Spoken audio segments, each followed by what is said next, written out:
एक समान वैद्युत क्षेत्र में आज का टॉपिक है एक समान वैद्युत क्षेत्र में वैद्युत द्विध्रुव पर बलयुग्म का आघूर्ण, torque on an electric dipole in an uniform magnetic field. ये बहुत ही मोस्ट डेरिवेशन है, बोर्ड डायग्राम में बहुत ही ज़्यादा आता है। अक्षीय स्थिति में और निरक्षीय स्थिति में वैद्युत क्षेत्र की तीव्रता के बाद जो तीसरा नंबर आता है वो इस टॉपिक का आता है। ये बहुत ही मोस्ट होता है, तो इसमें लिखना शुरू करेंगे। माना ए बी एक वैद्युत द्विध्रुव है, लिखना शुरू करो, मैं जब तक चित्र बनाता हूँ। माना ए बी एक वैद्युत द्विध्रुव है जो दो बिंदु आवेशों -q व +q से मिलकर बना है, जिनके बीच की दूरी 2l है। द्विध्रुव के लिख लिया।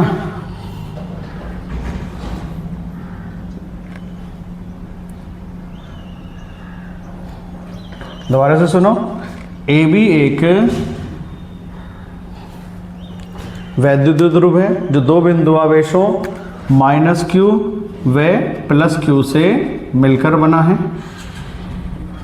जिनके बीच की दूरी 2l है, तथा द्विध्रुव वैद्युत क्षेत्र की दिशा से थीटा कोण बनाते हुए रखा है, तथा द्विध्रुव वैद्युत क्षेत्र की दिशा से थीटा कोण बनाते हुए रखा है। तो प्रत्येक आवेश पर QE के बराबर बल कार्य करते हैं। ये बल परस्पर बराबर, विपरीत व समांतर होते हैं। ऐसे बल मिलकर एक बलयुग्म बनाते हैं जिसे प्रत्यानयन बलयुग्म कहते हैं, जो कि द्विध्रुव को वैद्युत क्षेत्र की दिशा में लाने का प्रयत्न करते हैं।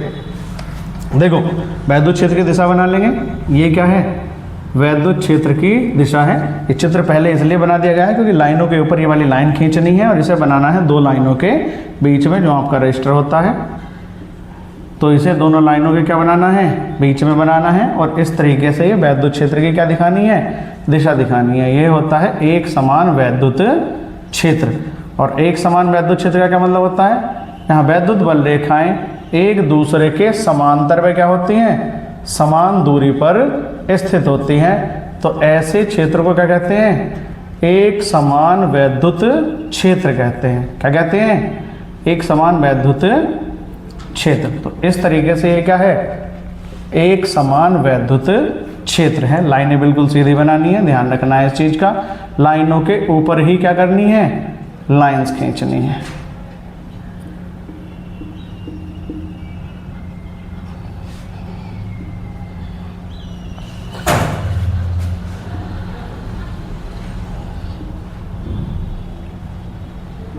ये क्या है? वैद्युत क्षेत्र की दिशा है। दोबारा से सुनो, ध्यान से लिखना है। ए बी एक क्या है? वैद्युत द्विध्रुव है जो दो बिंदु आवेशों -q व +q से मिलकर बना है, जिनके बीच की दूरी कितनी है? 2l है। तथा यह द्विध्रुव वैद्युत क्षेत्र की दिशा से, ये क्या है? वैद्युत क्षेत्र की दिशा से क्या रखा है? थीटा कोण बनाते हुए रखा है। तो प्रत्येक आवेश पर QE के बराबर बल कार्य करते हैं। ये बल परस्पर बराबर व विपरीत समांतर होते हैं। ऐसे बल मिलकर एक बलयुग्म बनाते हैं जो कि द्विध्रुव को वैद्युत क्षेत्र की दिशा में, यानी कि ऐसे रखा हुआ है, क्या करते हैं इसे? इस तरीके से वैद्युत क्षेत्र की दिशा में लाने का प्रयत्न करते हैं। इन्हें कहते हैं प्रत्यानयन बल युग्म। तो चित्र बनाना है, ये लैंग्वेज लिखने के बाद और चित्र बनाने के बाद लिखा जाएगा प्रत्यानयन बल युग्म का आघूर्ण। प्रत्यानयन बल युग्म का आघूर्ण फॉर्मूला होता है टो इज इक्वल टू बल गुणा बलों की क्रिया रेखाओं के बीच की दूरी। तो कोई सा एक बल ले लेंगे, चाहे ये लेंगे या चाहे ये लेंगे। तो QE क्रिया रेखाओं के बीच की दूरी। यहाँ 1 मिनट ध्यान देना है। ये क्या हो चुका है? लंब। ये क्या है? कोण है थीटा। और ये क्या है? इसका कर्ण है। तो लंब बराबर होता है कर्ण इंटू साइन थीटा। तो कितनी हो जाएगी? टो इज इक्वल टू कितना? QE और 2l साइन थीटा। और tau is equal to Q into कितना हो जाएगा? 12 इंटू हो जाएगा E साइन थीटा। और Q इंटू 12 वैल्यू किसकी है? P की। तो टो इज इक्वल टू आ जाएगा PE साइन थीटा। ये है वैद्युत द्विध्रुव की एक समान वैद्युत क्षेत्र में वैद्युत द्विध्रुव पर बलयुग्म का आघूर्ण। देखो कुछ जगह कितना लिखना है कि L की जगह A भी लिया गया है, चाहे तो तुम इसमें L की जगह क्या लिख सकते हो, A भी लिख सकते हो। तो यहाँ भी A आ जाएगा और यहाँ भी A आ जाएगा। सूत्र तो यही रहेगा, tau is equal to P sine theta. इसमें इसकी कुछ विशेष स्थितियां होती हैं। Tau is equal to P sine theta तो आ ही चुका है। अब ये कहाँ रखा है, वैद्युत क्षेत्र की दिशा से थीटा कोण बनाते हुए रखा है। तो इसमें क्या लिखेंगे, इसकी विशेष स्थितियां लिख देंगे। और विशेष स्थिति में पहली की स्थिति क्या है, देखो पहली स्थिति में सूत्र सबको पता है, तो क्या लिखेंगे कि यदि वैद्युत द्विध्रुव वैद्युत क्षेत्र की दिशा के क्या है, समांतर है। वैद्युत द्विध्रुव क्या है कि द्विध्रुव वैद्युत क्षेत्र की दिशा के समांतर स्थित है। क्या है, समांतर स्थित है। तो थीटा बराबर कितना हो जाएगा, 0 डिग्री। और टो इज इक्वल टू कितना हो जाएगा, पी ई साइन 0। तो वैल्यू कितनी होगी टो की, 0 हो चुकी है। सेकंड पॉइंट में क्या कहोगे कि द्विध्रुव वैद्युत क्षेत्र की दिशा के लंबवत स्थित है। तो जब लंबवत स्थित है तो थीटा बराबर कितना आ जाएगा, 90 डिग्री।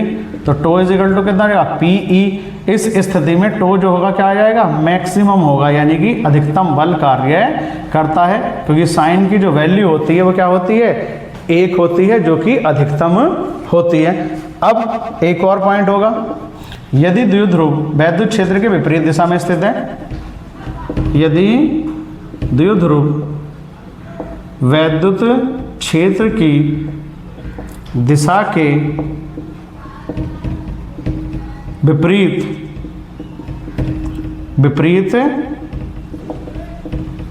स्थित है, तो थीटा बराबर कितना आ जाएगा, 180 डिग्री।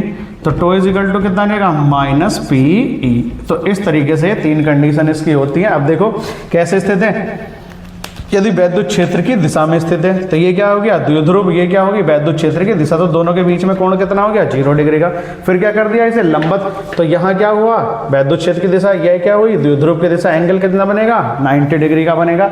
अब पहले प्लस पी कहाँ था, प्लस क्यू इधर था। अब प्लस क्यू को घुमा के कहाँ रख दिया जाएगा, यहाँ रख दिया जाएगा। यानी कि इसे पूरा का पूरा कितना कोण घुमा दिया गया, पहले यहाँ था तो ये क्या हो गया, अनुदिश या समांतर स्थित है तो कोण कितना, 0। फिर इसे क्या लिखा, लंबवत, तो कोण कितना बना, 90 डिग्री का। अगर इसे यहाँ बना दिया तो कोण कितना हो गया, 180 डिग्री का। तो इस तरीके से 3 स्थितियां होती हैं वैद्युत द्विध्रुव की। वैद्युत क्षेत्र की दिशा के क्या है, ये समांतर स्थित है, कोण हो जाएगा 0, टो भी कितना होगा 0, यानी कि उस पर लगने वाला बलागुण कितना हो जाएगा, 0। अगर लंबवत स्थित है तो tau max is equal to होगा पी, यानी कि यहाँ क्या होता है, अधिकतम बल आघूर्ण इस पर कार्य करता है। और यदि विपरीत दिशा में रख दिया जाए तो थीटा बराबर कितना हो जाएगा, 180 डिग्री। टो इज इक्वल टू आ जाएगा माइनस पी। तो ये बहुत ही मोस्ट डेरिवेशन है जो कि बोर्ड एग्जाम में कई बार आ चुका है। अगर अक्षय निरक्षय स्थिति नहीं आती है तो फिर ये डेरिवेशन आता है जो कि सबसे मोस्ट होता है। ये पहले ही बताया है कि यहाँ क्या लिखना है, एल की जगह ए भी लिख सकते हैं, उससे कोई फर्क नहीं पड़ता है। तो इसे नोट करना है, तैयार करना है।